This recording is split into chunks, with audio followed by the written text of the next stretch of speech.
Good evening, everyone. Welcome to Literary Matters. I'm Dr. Sohana Manzor, Literary Editor of the Daily Star. I'm also an Associate Professor of English, University of Liberal Arts, Bangladesh. Ours is a platform for the rising academics, writers, and thinkers. We are here to learn about their thoughts, about their work, how they look at the world around us. In our fourth session, we have with us acclaimed writer Shagufta Sharmeen Tania and Rahad Abir, both of whom have been writing for quite some years now and have won awards for their work. British Bangladeshi writer Shagufta Sharmeen Tania was initially trained as an architect, but she has been writing for many years now. Her stories have appeared in Wasafiri, Asia Literary Review, City Press, and the Speaking Volumes anthology, Not Quite Right for Us. One of her short stories have been published in Massachusetts Review and another coming up in Adda magazine in autumn 2022. Her short story What Men Live By was shortlisted for Commonwealth Short Story Prize 2021, and her short story In the Soup was shortlisted for Creative Future Writers Award 2022. But these are the very recent things that I'm talking about her achievement in the English writing. She has been writing in Bengali for many years. I'm not sure how many books she has, but I believe it's 9 or maybe 10 now, or maybe even more. But Shagufta is the youngest recipient of Bangla Academy Syed Waliullah Award 2018 for outstanding contribution in Bengali literature. Rahad Abir is an alumnus of the Department of English, University of Dhaka, who later went for an MFA in Boston University. He is the recipient of Margaret Magdalene Prize for Fiction 2021. He is also the Charles Pick Fellowship 2017 to 18, University of East Anglia, UK. He was a finalist in Miami Book Fair Emerging Writer Fellowship 2021, McMarinis Short Story Contest 2021, and London East End Short Story Contest 2014. So you can see that they have both been writing for quite a while, and they're very accomplished. His works have been published in the Los Angeles Review, Witness, Singapore Unbound, the Bombay Literary Magazine, Himal South Asian, The Wire, and many other places. I cannot probably give the list of all of their writing. But welcome, Shagufta, and welcome, Rahat. I am so glad to have you here, and I'm sure that our audience are eagerly waiting for you to talk. Thanks for thinking of So, us. It's a great pleasure to so be here. okay, so let's not then waste time and get into our discussion questions. So let's say uh, my questions are mostly open. So maybe I would say that Shagufta can go first, or Rahat later, second, or you can just uh, change as you wish, because we don't need to be so stiff with anything, and you are all friends. So my first question is, like, you are both writers. So why does writing matter to you? I assume that writing does matter to you.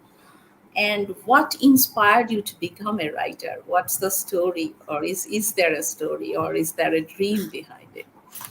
Do you want me to go first? Yes, Yes, you please. can go first. Yeah. I, Sure. I guess I did not really gravitate towards writing as a conscious choice at first. In the past, I often mentioned that how talkative I was as a school student. And it seems that all that talking wasn't enough to say all I had to say. So I started writing. Now, throughout my childhood, I had workbooks in which I wrote stories in the back pages in an Arabic way from the right to the left, which I hid from everyone. And when I was studying architecture, I spent more time in writing than in design, and selected words meant more to me than drawings of buildings. And I did design spaces, but used words to bring them to life. And from very early onwards, I was very much into drawings too. But I loved to draw people rather than buildings. The writing was a great way to sketch characters. Um, a couple of days ago, I went to see Mr. Orhan Pamuk in South Bank Center. I was listening to him, and at some point, he mentioned a string of words: emperor, sultan, king, pasha, just to say about monarchy. And I was touched by that string of words, the way he chose it and the way he used it in a sentence. Words have an instantaneous effect on me, and I have witnessed their magical power, a power that can convince people to live or to give up their lives for something. Sorcerers use words, William Wallace used words, Martin Luther King and Bangabandhu used immensely powerful words. I guess it was the power of words which dragged me into this. I am yet to call it my profession, but it is my entity, my passion, my catharsis. It is something that defines me. So there I am. That is very interesting. I mean, the way you talk about the power of words, and we have heard stories where it says that every everything that we see around us, every creature, they had a name, and if you can actually call by their name, they will erupt and actually respond to your words. If your words are that powerful, Yeah. that is very that is very Even religion, each of the religions needed scriptures. So yeah, words are yeah. very, very powerful. All right, so let's come to Rahad then. What inspired you? Yeah, I mean, first of all, thank you for your generous introduction. I'm glad to be here. Um, um, Now, talking about writing, wh- why does writing matter to me? To me, writing is being myself. You know, I enjoy reading and writing. That's the reason I came to writing.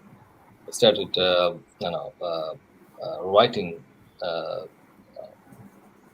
short stories. Um,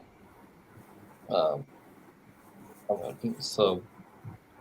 Uh, when I started reading, actually, it was in sixth grade. I started borrowing books from my friends, neighbors. Uh, those are all, fiction novels and short stories. And then some years later, I thought that I can write creatively too. I can write fiction like them. Um, that's how it all started. And at first, I tried my hand at poetry, then moved to short fiction. Soon I realized the power of words, the power of writing. It's like magic.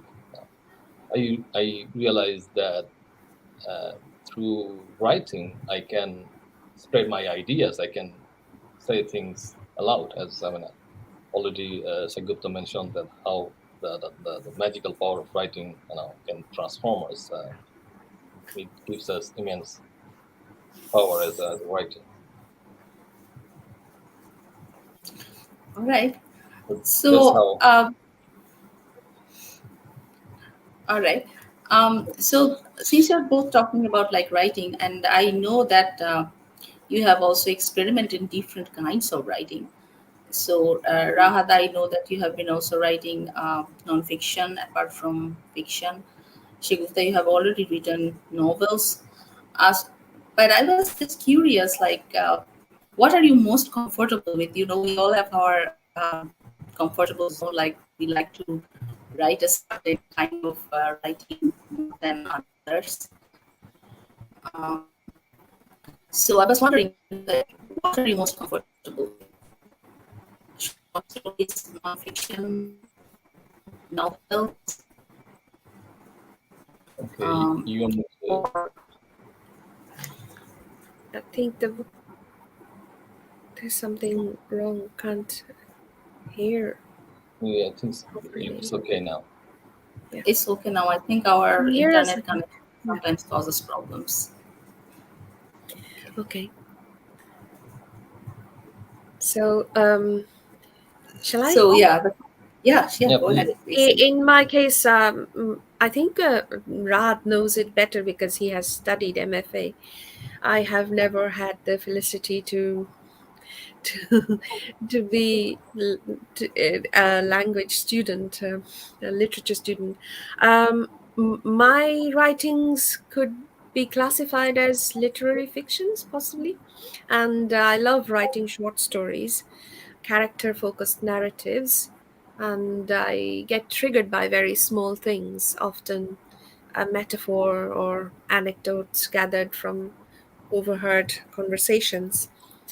So, yeah, short stories definitely, because in case of short stories, you can very quickly see the end result and the totality of it, and see clearly where you need to work on, and you don't need to remember and trace back very far. In case of novels, it's mind-boggling how much you need to remember. I tend to edit so much, so novels have always like it seems to be quite difficult to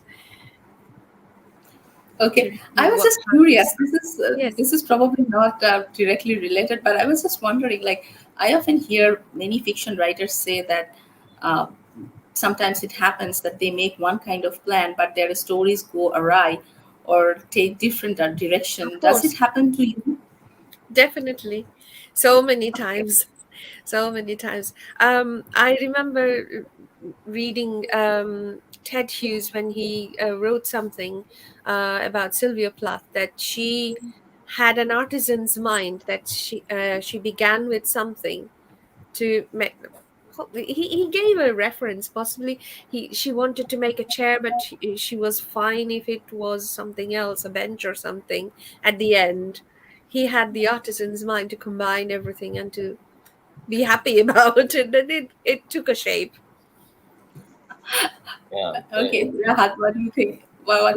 How do you It feel? happened to me. Uh, Not I mean, in sometime. I mean, some of the stories I planned something else, and when I started writing, then the outcome was different. The storyline, changed.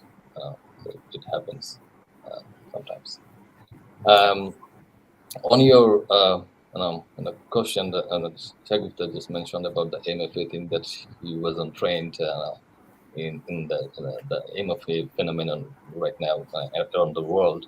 Hmm. We will just talk about that later. But right now, what I'm most comfortable with, to that question, I would just okay. Garcia Marquez once said that he found it easier to write a novel than a short story. Uh, for me, a novel is just a longer form of a short story. Okay. The, initially, when I started writing, I found it easier to write short fiction, as it happens. But now, as years have passed, I'm much comfortable with the longer form. Uh, in novels, you get a bigger landscape to work on your story, your characters, themes, and you can build up, enough tensions.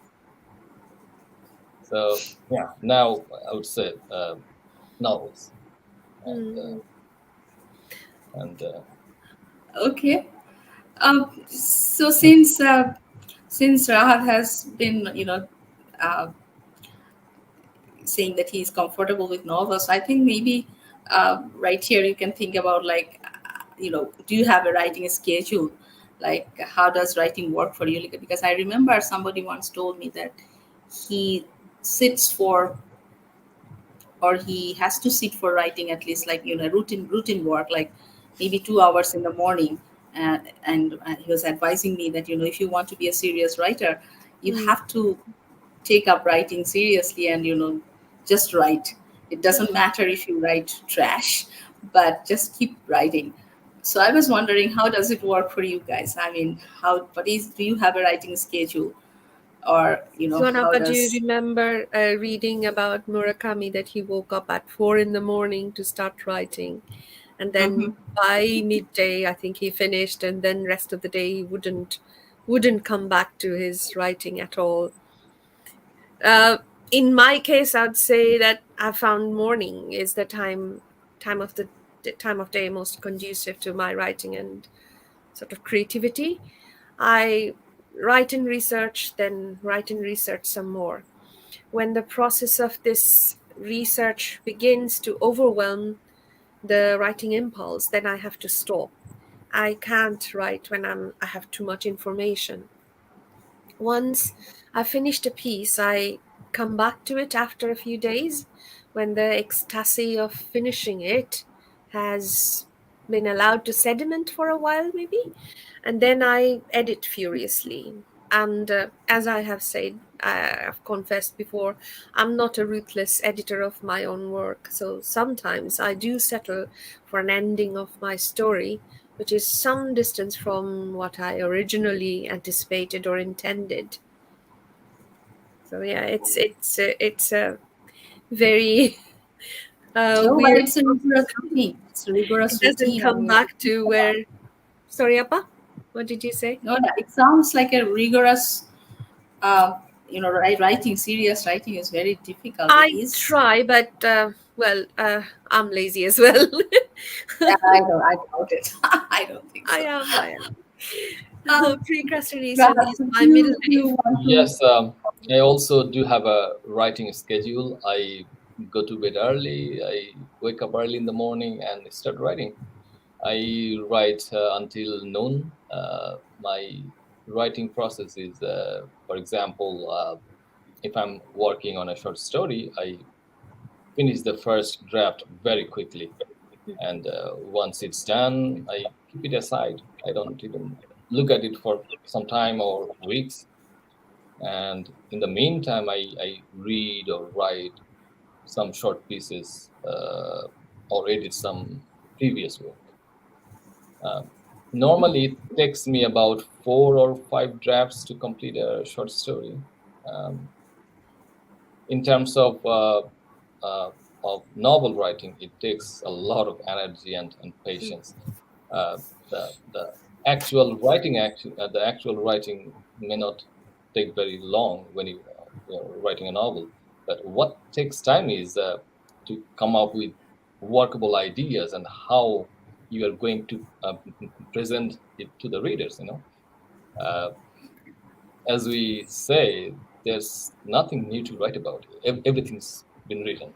It's all about showing the world a different way of looking at things. I mean, presenting your work in a novel way.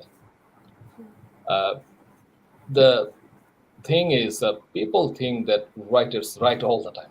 That's true for sure, but writers have to read as well. Writers spend far more time reading than writing, and that's the way to become a good writer. If it's the opposite, more writing, less reading, one cannot become a good writer. Good writing is all about rewriting, as they say, Of and course.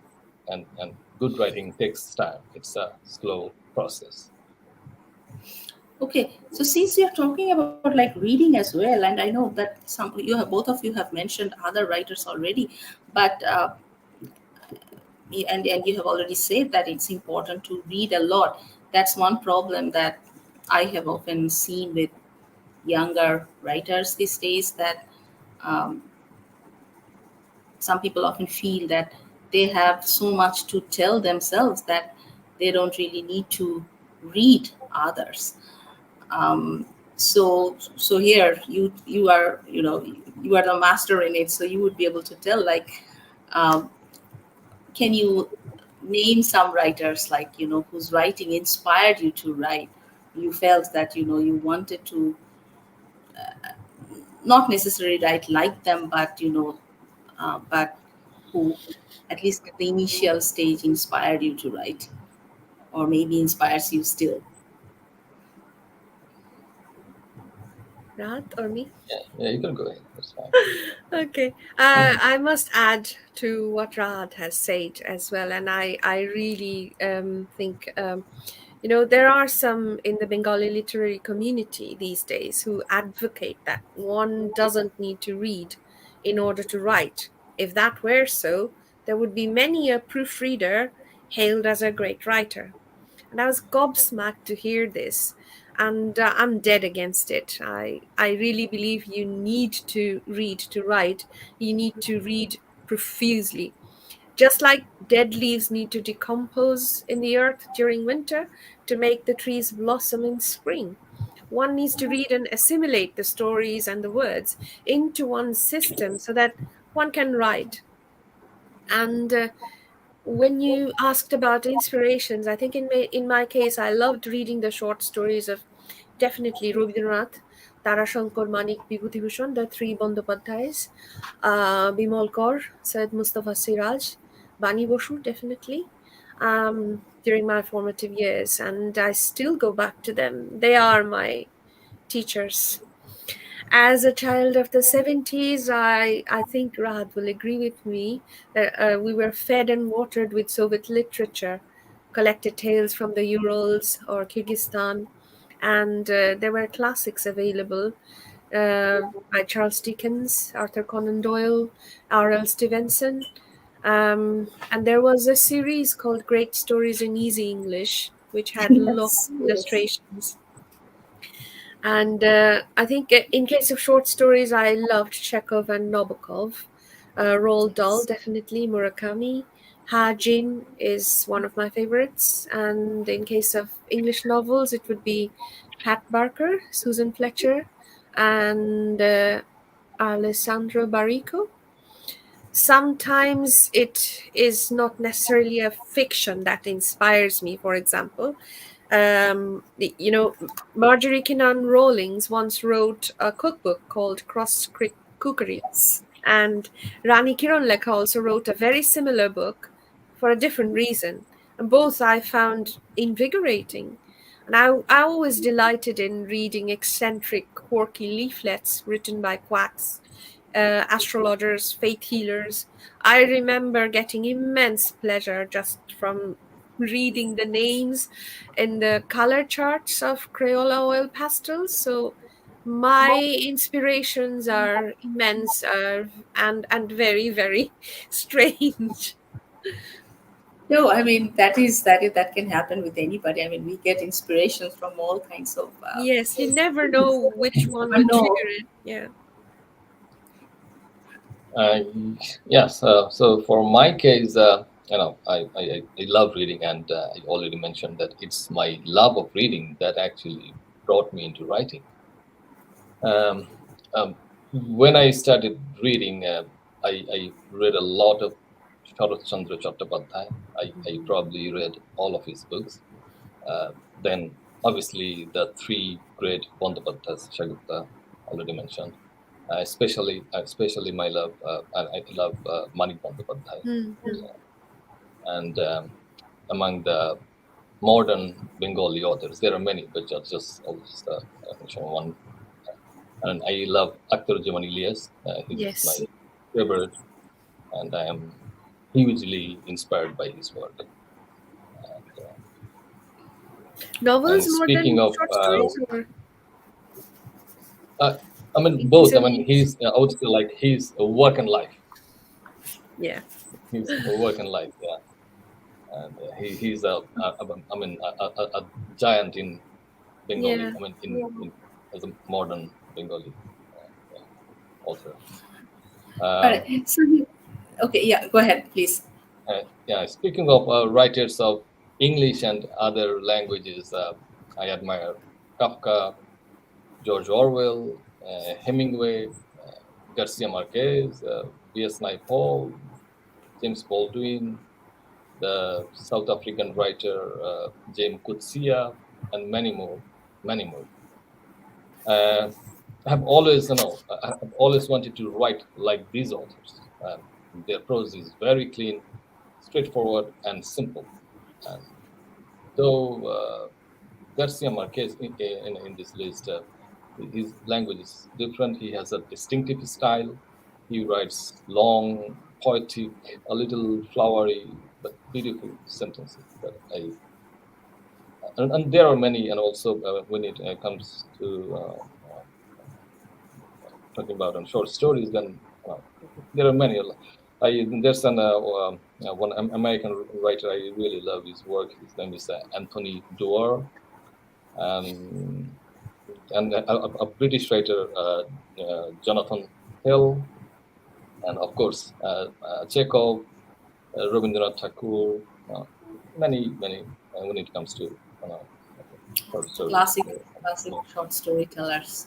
Mhm. Okay, so here is a question that I mean, we often talk about. There is this um, kind of conflict, or sometimes people say that those who live abroad and write and those who live in the country and write, there is sometimes there are differences of outlook or uh, other things. So I was like wondering, like both of you are currently residing outside Bangladesh. Shagufta have been living away from Bangladesh for many years now. Rahad is also out of Bangladesh for quite some time. So how does it affect your writing, or does it affect your writing? And do you ever feel, this problem with belonging that sometimes writers bring in? What I mean to ask is, like, where does your writing come from?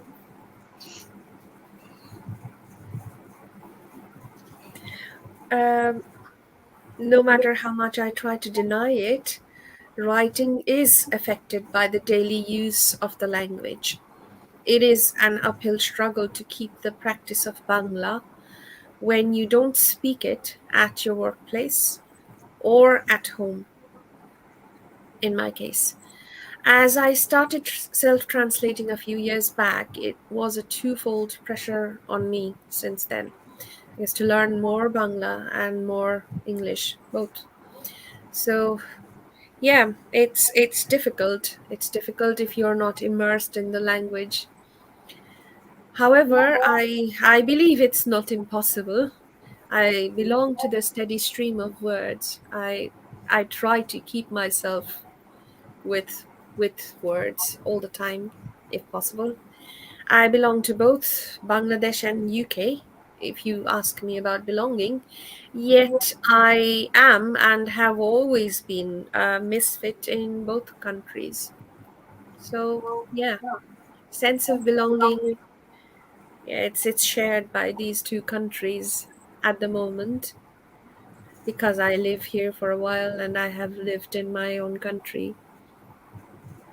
So as Ramapada Chaudhary said, Bari bodle jai, houses change.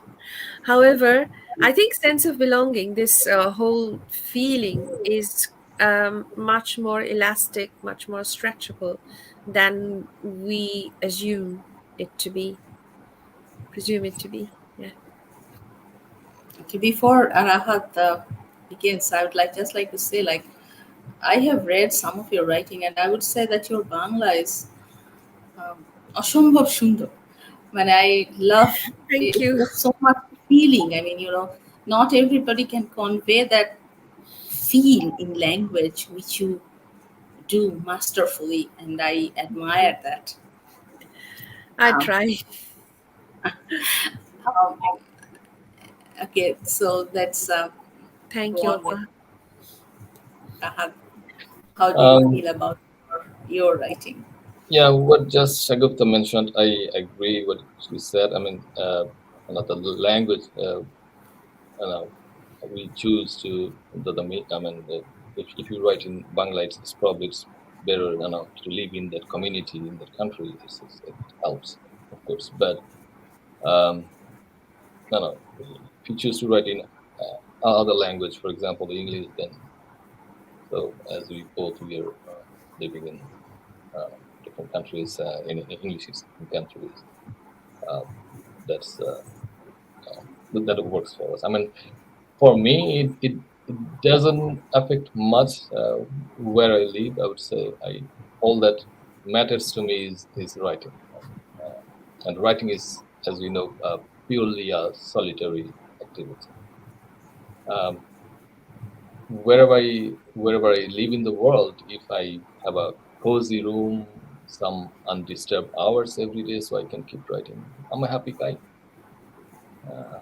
On the question of belonging, I consider myself a citizen of the world, but at heart, I'm a Bangladeshi. I grew up in that culture. I have huge respect for my native land's values, tradition, and history.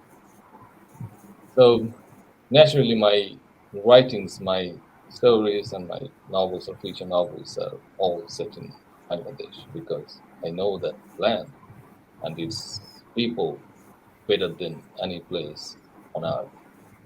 Uh, Here, I want to echo Amitabh Ghosh. He once said that he writes Bangla in English.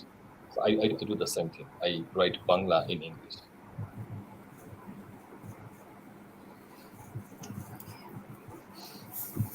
But wherever you stay, wherever you live, uh, there is an osmosis that takes place, and you cannot not be aware of it as well.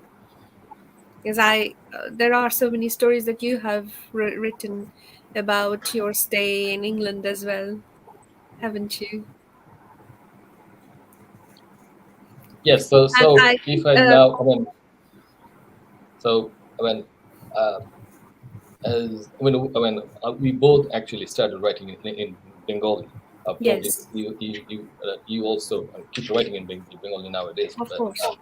what I'm saying, it helps if the language you have chosen for your art, then it helps if you live in the community with the countryman. Then you can some what's the colloquial thing, what's going on, what's the Hmm. different phrases they're using nowadays. Hmm. Though of course we have the chance to just this Facebook or the other social medias or YouTube. Everything it's better being there you can actually go to YouTube and you have a better chance of Yes. knowing everything what's going on around you or across the world.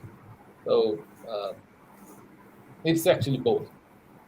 Uh, I think the feel of the place and the smell of the place that mm, we miss, and I guess that's why a lot of what we write go back to Bangladesh, because that's our roots that will never change.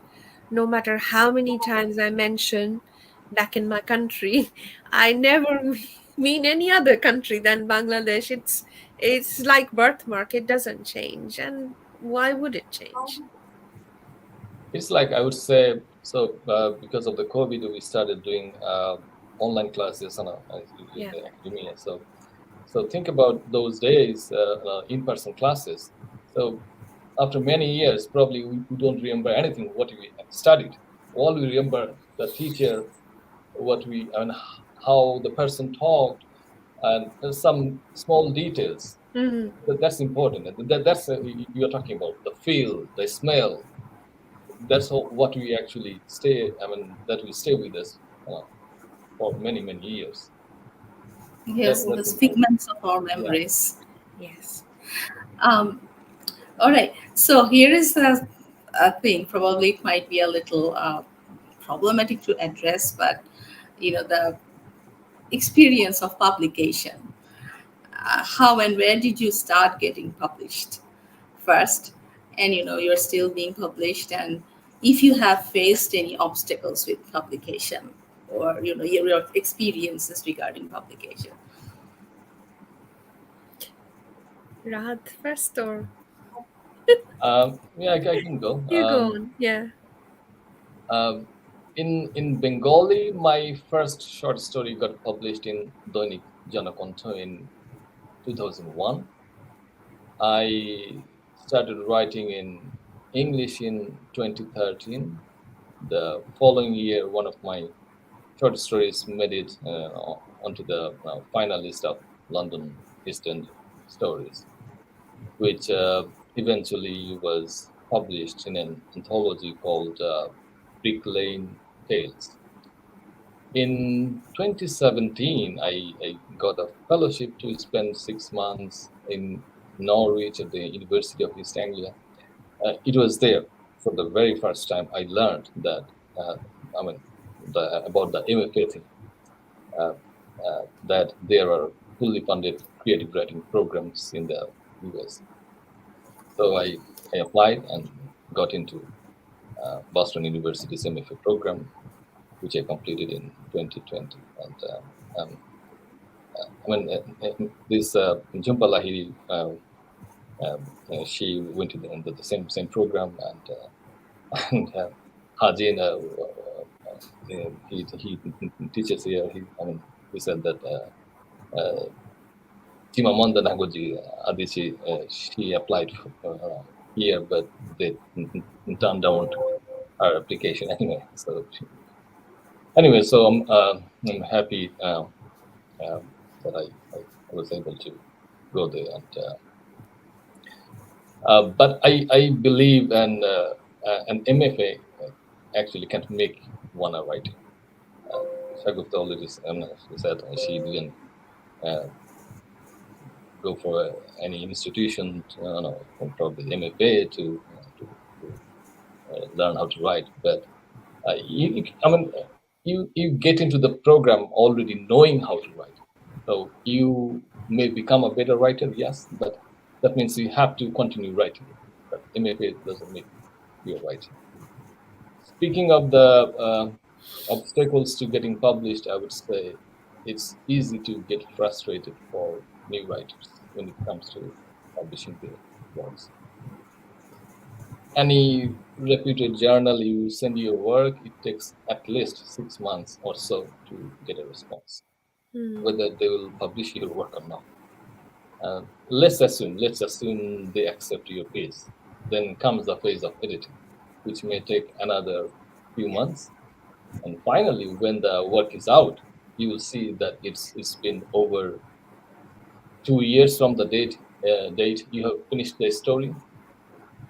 For new writers, when they need some motivation, they rather lose their hearts in these cases. That's tough to bear.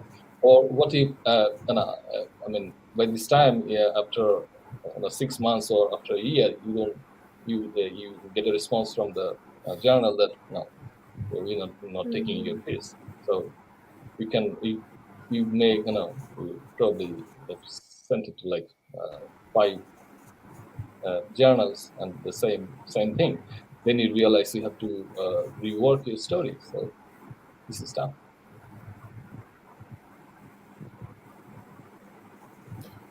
It's Um, tough journey. Yeah. in my case, I first published my short story, I think in the late 90s, very late 90s. And I was in college then. And my first book, Bengali book, was published in 2010. The obstacles I faced were twofold too. As a female writer and as a writer who lived abroad, the combination often means zero accountability from the publisher's side. The Guild of Publishers is very powerful, and you can't speak a word against their malpractice without getting ostracized. All I can say is anyone who does not understand the fundamental difference between good writing and bad should never come into publishing. When when I started sending stories to journals here, journals in English, I noticed one thing. It was so much meticulous a process. The spaces, the punctuations, the meanings, the way the syllables are coming, the way the sentences are constructed, everything.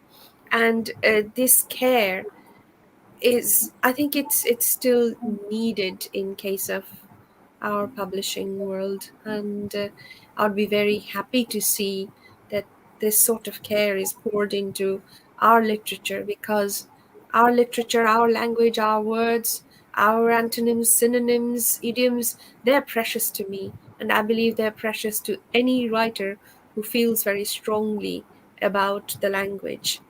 So I hope it will change to a degree where we can say that our publishing has become like very caring towards what they're publishing.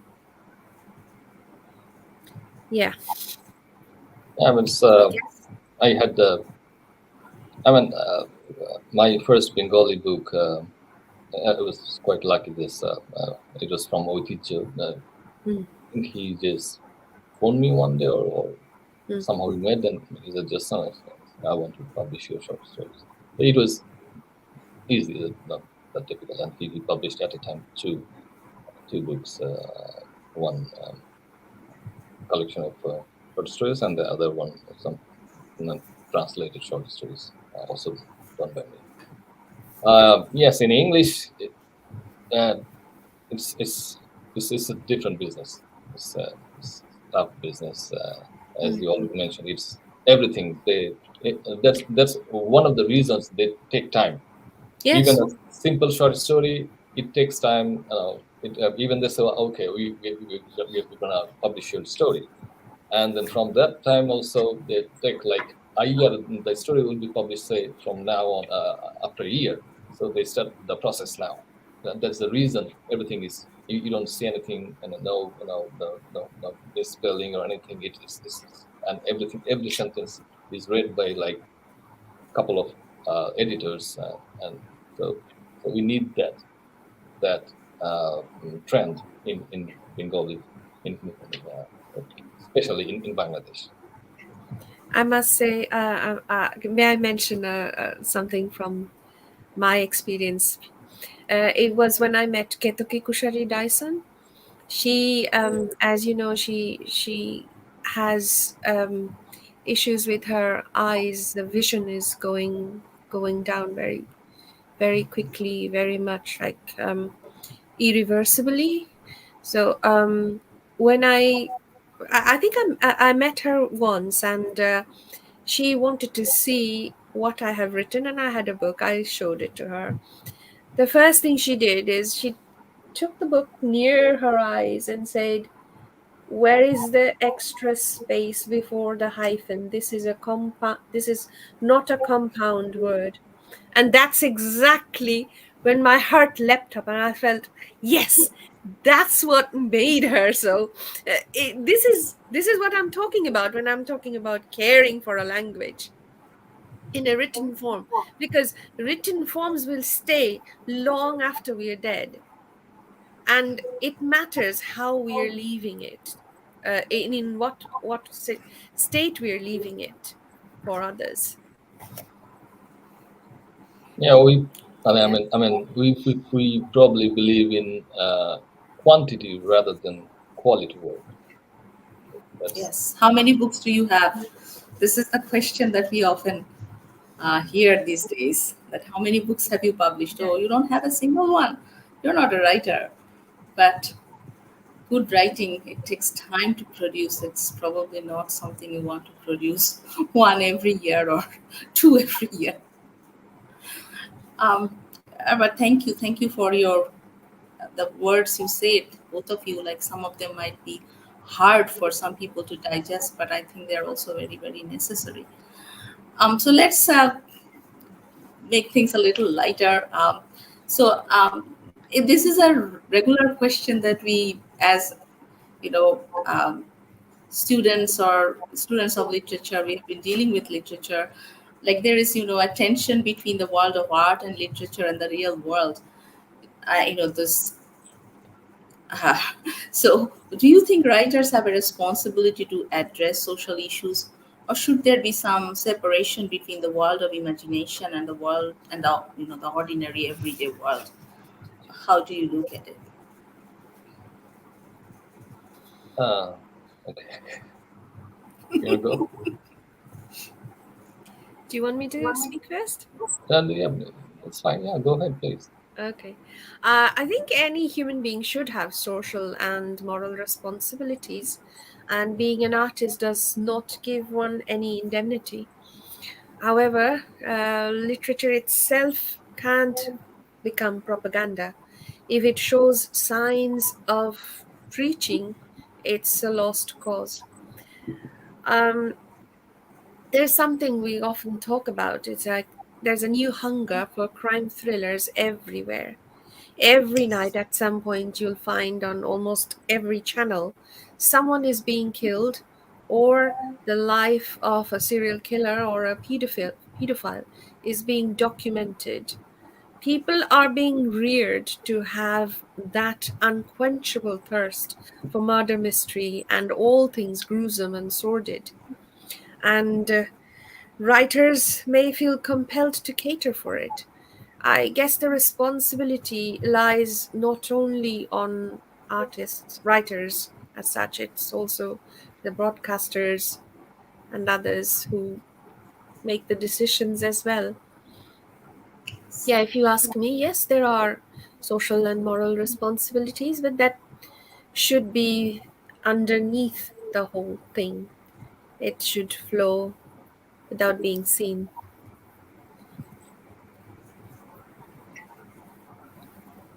Um, okay, social responsibility.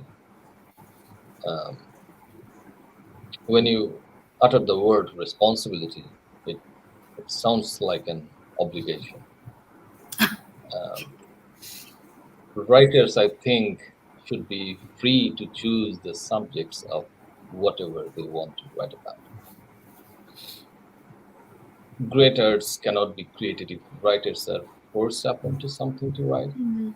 Uh, During the 1970 war of Bangladesh, poets, writers, musicians, they all wrote about the war, and it came to Mhm. them naturally. It was the time. And as we know, difficult times, bad times, challenging times create great literature, music, art. Um, the English author Charles Dickens, he wrote some great novels like Oliver Twist, David Copperfield. No one told him to write these books. The urge to write about those people and society came to him naturally, Mhm. and he knew his characters quite well. The poverty among lower class English society. No, he knew everything. He presented a grim picture of children working in factories. What I'm trying to say is great works of art have the power to bring changes to the minds of people. But if you keep telling a writer that he has certain responsibilities to do something for society, he might feel an imaginary weight weighing heavily on his shoulders, and then he may not get the best outcome in the end. Just just let him be. The writer will write on his own. Uh, Garcia Marquez once said, "Every writer must write the book they are able to write." And yes, Shagufta also just she used the word of propaganda. I just remember George Orwell once said, "Every literature is some sort of propaganda, but not every propaganda is literature. I mean, Yes. not art." Yes, true. So, so since you are talking, also talking about like the media and Dickens stuff. himself, sorry, Dickens himself No, used to go to Newgate regularly to see the hanging of the thieves as well. So I guess a responsibility, as I um, perceive it, and as you were saying, there is a bit of difference there. I believe because Dickens did not show that the horrid things, horrid powers, and the forces to win in his novels. It wasn't like that. I mean, I totally agree that a writer and artist should be free, free to the core of his heart, so that he can create something that has freedom itself, and that's the beauty of art. However, the moral responsibility is something that's different for different people. However, it should be somewhere present. Otherwise, I remember uh, a, a line from a movie called HUD, by Paul Newman, where one of the characters was Paul Newman's dad was saying, "Our country is changing irreversibly for the faces we choose to celebrate." So yeah, that's how I feel about it. Yeah, I agree. I mean, the moral responsibility that you're talking about, also, but just what I'm trying to suggest, I mean, if you keep telling the author, no, no, you are not doing enough, you are not No, no, working I'm hard, not saying that at all. that's, I think, as a writer, you feel Of course not. Yeah. the tremendous pressure on you. Oh, you have to, that you can't actually create great art from that if the pressure is upon your shoulders. Okay. So, how are your views on this online platform and social media these days? I mean, I think because it's like there are like you can sort of like showcase your writing on social media. It's kind of something that probably you have to do whether you like it or not. But my question is, I mean, is it useful to you? To what extent do you use them? And have they been helpful for you to get to your audience? I can go. Yeah, sure. Yeah, I only use Facebook and Twitter, mostly Facebook, but I do not wish to open any other social media accounts. I feel they are very addictive, and I try not to waste my time on Facebook. Uh, I I do agree social medias are immensely powerful platforms to connect to a greater number of people. I just I try to keep some distance from this, but I believe their power in their power. Mm, Shagufta. yeah. I I keep an online journal on Facebook. It is about documenting the process of my son's growing up. Yes, it has reached and touched a lot of people, as it was on Facebook. Sorry, excuse me. Some were quick to write a very similar journal and publish it. At first, I felt a bit sad about it, then felt proud to have enthused others to talk about their journeys as mothers and women who were okay about having shortcomings, and who were different, very different from the manual of Uber moms we were handed long before reaching childbearing age. Online platforms to me are very similar to stage shows. You know immediately whether you have reached and touched people or not. However, it is a very quick touch and may not linger in the minds of readers for long. That's how I find it.